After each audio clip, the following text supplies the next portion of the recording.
Deep in the Ozark foothills of Arkansas, where Highway 65 cuts through forgotten hollows and abandoned homesteads, locals still whisper about Jarrell Bettis.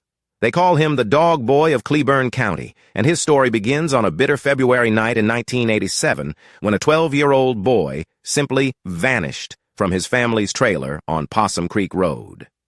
Mary Henderson was working the night shift at the Haber Springs Diner when Jarrell's mother, Linda Bettis, burst through the door at 3 in the morning.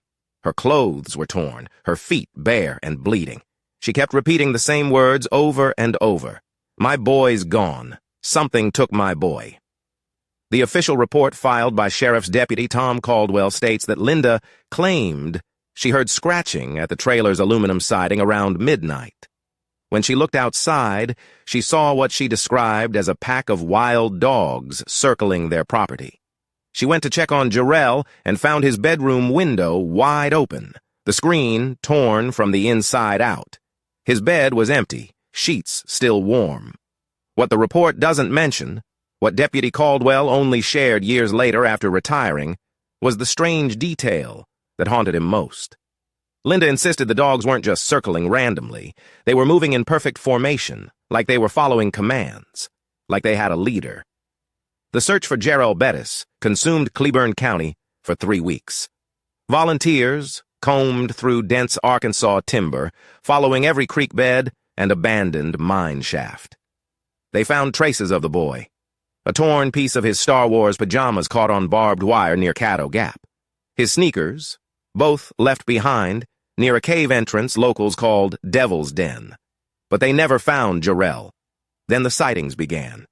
6 months after Jarrell's disappearance, truck driver Bill Massey was hauling lumber down a back road near Quitman when his headlights caught something that made him slam on his brakes.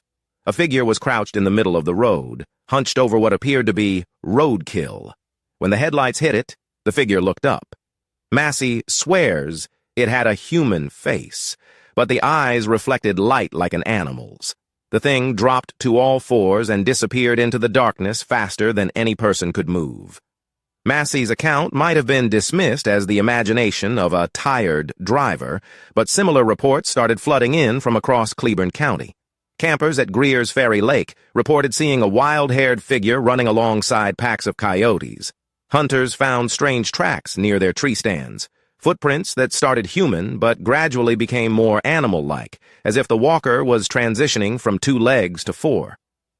Local veterinarian Dr. Patricia Simmons documented something even more disturbing. Starting in late 1987, she began treating an unusual number of domestic dogs for severe bite wounds. The injuries were consistent with attacks from other canines, but they showed a pattern she'd never seen before. The attacking animal seemed to know exactly where to bite to cause maximum psychological damage without killing. It was as if something was teaching the local dog population new behaviors. The most credible witness was probably Janet Morris, a retired school teacher who lived alone on a farm outside Haber Springs. On a clear October night in 1988, she was sitting on her front porch when she heard her chickens making a commotion. She grabbed her flashlight and walked toward the coop, expecting to find a fox or raccoon. What she found instead was a thin, pale figure crouched among her chickens. The figure was human in shape, but moved with an unsettling animal-like fluidity.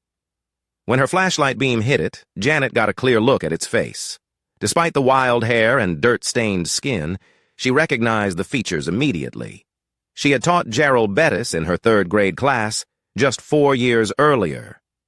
Janet called out his name, and the figure froze. For a moment, she saw recognition flicker in his eyes, a brief spark of the boy she once knew. Then he opened his mouth and made a sound that still haunts her dreams. It wasn't quite human, and wasn't quite animal, but something caught between the two. A howl that carried pain and wildness in equal measure. Before Janet could react, the figure dropped to all fours and bounded away into the darkness, moving with a speed and grace that defied human anatomy. She found her chickens unharmed but huddled together in terror, and in the soft earth around the coop, she discovered footprints that seemed to shift from human to something else entirely. Janet reported the incident to the sheriff's department, but by then the official search for Jarrell Bettis had long been closed. The case was filed under unexplained phenomena, a growing category in Cleburne County records. Dr. Elizabeth Hartwell, an anthropologist from the University of Arkansas who studied the Gerald Bettis case in the early 1990s, proposed a theory that local authorities preferred to ignore. She suggested that Gerald might have survived in the wilderness by joining existing coyote packs, gradually adapting their behaviors for survival. Feral children, she argued, had been documented throughout history, though rarely in such extreme circumstances. Her research was cut short when she disappeared during a solo camping trip near Devil's Den in 1993. Her abandoned campsite was found 3 days later, but Dr. Hartwell was never seen again. Her research notes, however, revealed disturbing patterns she'd discovered in local wildlife behavior. Camera traps she'd set up had captured images of coyote packs moving in unnaturally organized formations, almost like military units. More unsettling were the photos that seemed to show a human figure running alongside the animals, partially obscured by shadows, but clearly bipedal. The legend of Gerald Bettis might have faded into local folklore, if not for the digital age. In 2019, a group of urban explorers posted a YouTube video of their expedition to Devil's Den. The footage, viewed over 2 million times before being mysteriously removed, showed something extraordinary. As the group explored the cave system, their night vision cameras picked up movement in the deeper tunnels. The figure appeared human but moved with an inhuman gait, staying just at the edge of their camera's range. More disturbing was the audio they captured. Throughout their exploration, they recorded what sounded like human speech, but distorted and mixed with animal vocalizations.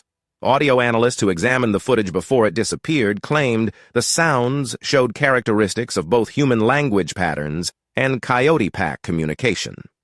Recent sightings have taken on a new dimension. In 2021, several hikers on the Ozark Trail reported encounters with what they described as a pack leader, a figure that seemed to coordinate the movements of local wildlife. Trail cameras have captured blurry images of something walking upright among groups of coyotes and wild dogs, but the footage is always too distant or poorly lit for definitive identification. Local game warden Marcus Thompson has been tracking these reports for over a decade.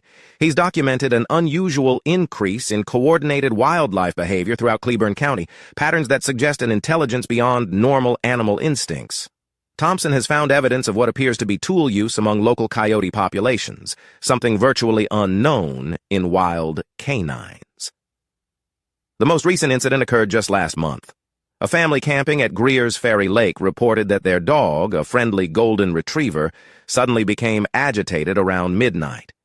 The animal stared into the darkness beyond their campfire, whimpering and backing away from something only it could see. Then, from the forest, came an answering call. It started as a human voice calling the dog's name, but gradually shifted into something else, something that made the family pack up their campsite and drive home in the middle of the night. Park rangers found tracks around the abandoned campsite the next morning. The prints started human, but showed clear signs of adaptation. Elongated toes and calloused pads that suggested decades of barefoot wilderness living. The trail led deep into the Arkansas backcountry, toward areas where few humans ever venture. Today, over 35 years after Gerald Bettis disappeared from his family's trailer, the legend continues to evolve. Some locals believe he died long ago, that the sightings are just wishful thinking mixed with natural phenomena. Others insist he's still out there, transformed by decades of wild living into something between human and animal. But perhaps the most unsettling possibility is suggested by the increasing reports of organized wildlife behavior throughout Arkansas. What if Gerald Bettis didn't just join a pack? What if he learned to lead one? What if somewhere in the Ozark wilderness, a lost boy grew up to become something entirely new, something that bridges the gap between human intelligence and animal instinct? The next time you're driving through rural Arkansas after dark and you see eyes reflecting in your headlights just beyond the tree line, remember Gerald Bettis. Remember that some disappearances don't end with death, but with transformation. And sometimes, late at night, when the wind carries sounds from the deep woods, you might hear something that's almost human calling back from the darkness, reminding us that not all legends are safely buried in the past.